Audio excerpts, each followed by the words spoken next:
De mémoire de supporters, ces années 90 auront été sans aucun doute les meilleures années concernant ces fameux derbys entre Sang-Or et Tango. Cela s'explique assez simplement.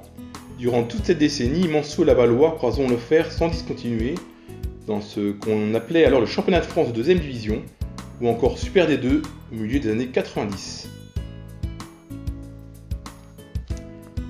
D'ailleurs, du fait de la descente du stade en 2ème division et l'ancrage de notre club à ce niveau, ce fameux derby de notre ex-Ligue du Maine prit vraiment son envergure à cette époque.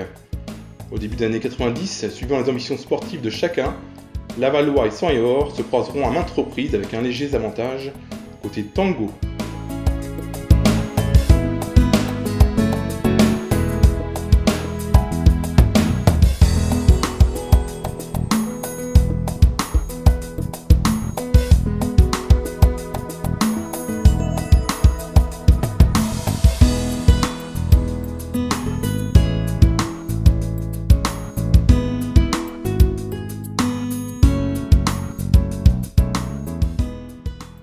Si les premières saisons, le Stade Lavallois se frottera au ténor de la D2, obtenant même une place de barragiste au printemps 91, il entrera peu à peu dans le rang capable de coups de temps à autre, notamment en Coupe de France face au PSG en 93.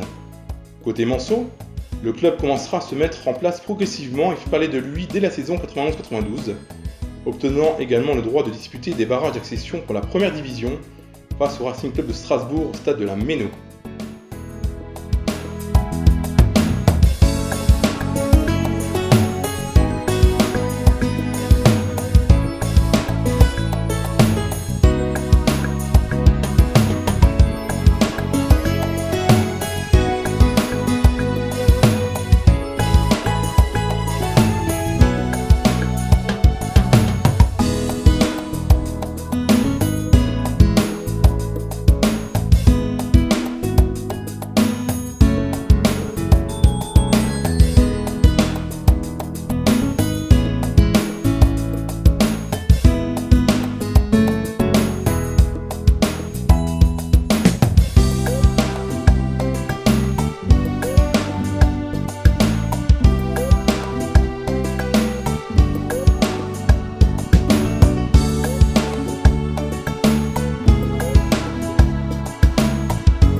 Après avoir frôlé la montée, le MUC 72 frôla la descente cette fois-ci lors de la saison 93-94.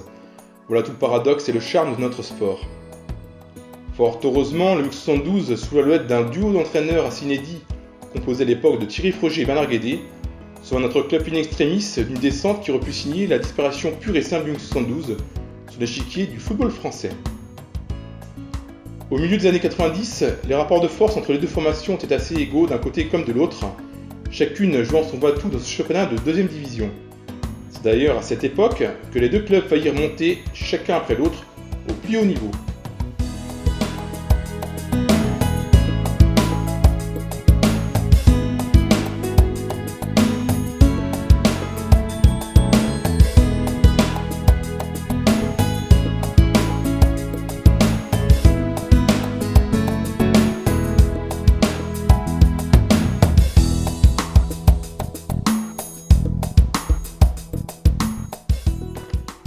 Côté Lavallois, le club mayennais rêva de nouveau un retour en première division lors des saisons 95-96.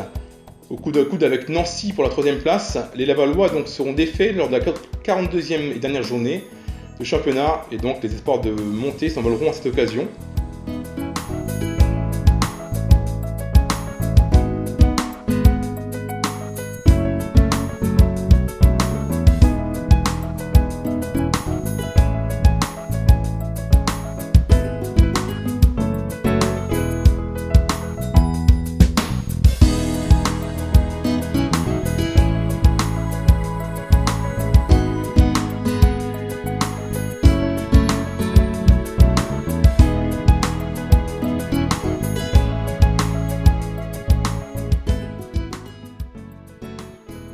Côté Manceau, on se souviendra forcément de l'exercice 1996-1997, la dernière saison de Thierry Froger sur le banc du MUC 72.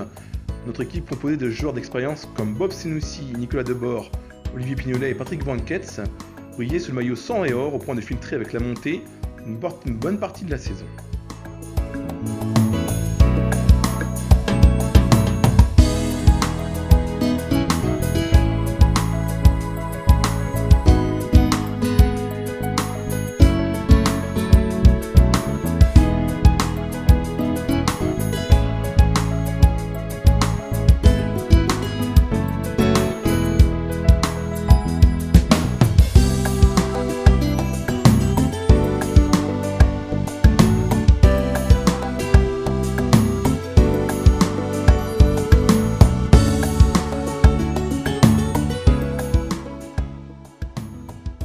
Notre club terminera à la 6e place du championnat durant 3 saisons consécutives de 96 à 98 et la chance ne repassera pas d'un côté comme de l'autre et progressivement, le MUC 72 et Laval rentreront dans le rang devenant de bons clubs de 2e division avec pour seules ambitions sportives de figurer au mieux de ce championnat et réussir quelques coups en coupe.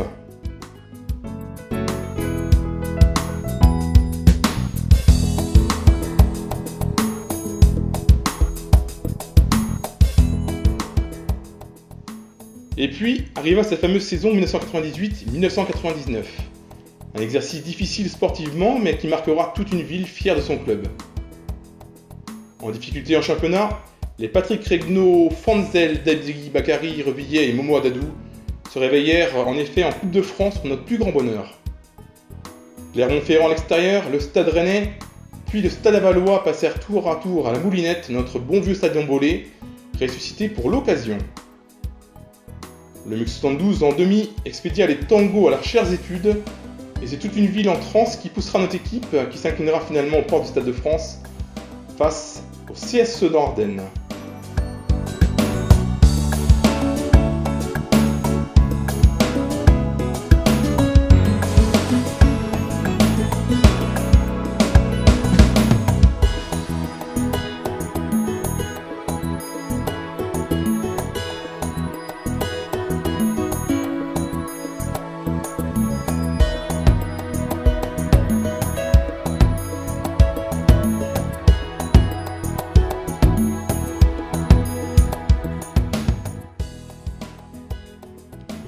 La saison suivante verra l'arrivée de joueurs d'expérience tels que Claude Fichot, David Charieras et autres Stéphane Sanson, qui donneront donc au MUC 72 une toute autre dimension.